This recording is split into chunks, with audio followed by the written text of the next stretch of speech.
Snowstorm by a Forgotten Path. It was the kind of snowstorm that made the world disappear. Thick flakes swirled around in a disorienting dance, piling up on the ground and turning the night into an impenetrable void. The only sound was the howl of the wind, screaming through the trees and biting at his exposed skin. Daniel stumbled forward, each step sinking deeper into the knee-deep snow, his breath clouding in the frigid air. His heart pounded wildly, not just from the cold, but from something far more primal: fear. He didn't know how long he had been running. Hours? Days? Time had become irrelevant since the moment he had first heard the footsteps behind him. It had started earlier that evening when Daniel had taken the wrong turn. He'd been on a small back road, seeking a shortcut through the dense woods, the promise of a quicker path home too tempting to resist. But the moment he veered off the main highway, he had felt something wrong.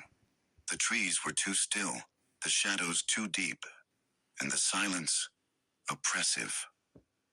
He glanced back, his eyes scanning the storm, but all he saw was the endless white blur. The footprints in the snow behind him were the only sign that something was still following. He had tried to outrun it, to escape whatever it was that had been tailing him since he'd left the car behind. His headlights had flickered in the distance when he'd abandoned it, desperately searching for shelter. But nothing seemed to offer respite. The snowstorm had appeared out of nowhere, thickening with each passing second, and with it, something else had stirred. At first, it had been just an unease. The crack of twigs snapping behind him, the faint sound of footsteps in the distance. Always too far to confirm, but close enough to make his stomach twist in knots. He told himself it was the storm playing tricks on his mind. But then the noises had gotten closer, louder. Thud, thud, thud. The footsteps weren't his own. With the sky turning a deep, bruised purple overhead, Daniel had started to run. He didn't know where he was going, but the instinct to flee had taken over, overriding all rational thought. His mind raced as he navigated the snowy wasteland, his feet slipping over the frozen ground. His lungs burned, the cold air scraping his throat raw. But he couldn't stop.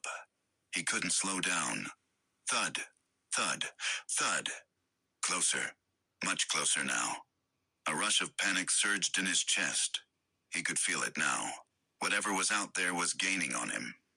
He looked over his shoulder again, but the wind stung his eyes, making it impossible to see more than a few feet.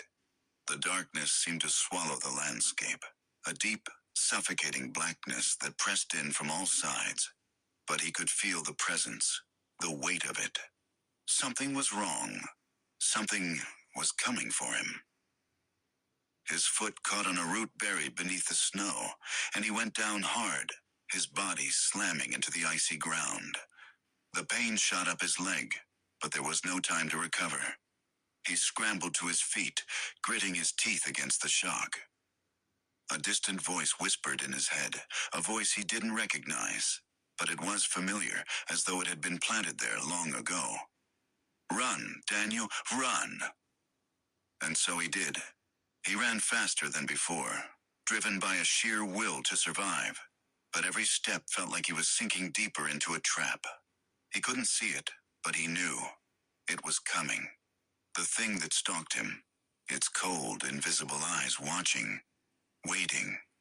It wasn't just the storm that made his breath ragged and his body shake. It was the thing that followed, the presence just beyond his reach. Thud, thud, thud. The footsteps were closer. They echoed in the back of his mind, each thud a reminder of the thing that had been chasing him. He had to get out. He had to find somewhere to hide, but there was nothing.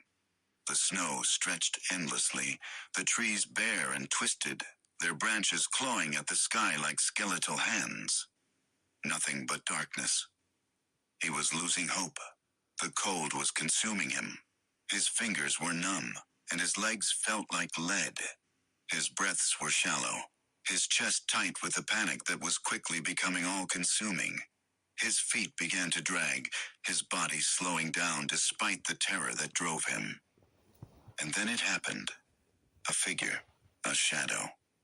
It materialized out of the storm, impossibly tall and thin, its limbs elongated and twisted in unnatural angles. The thing's skin was pale, like the snow, but its eyes, were black, pitch black, and they locked onto his in an instant. It stood in the snow, just ahead of him, as though waiting for him to approach.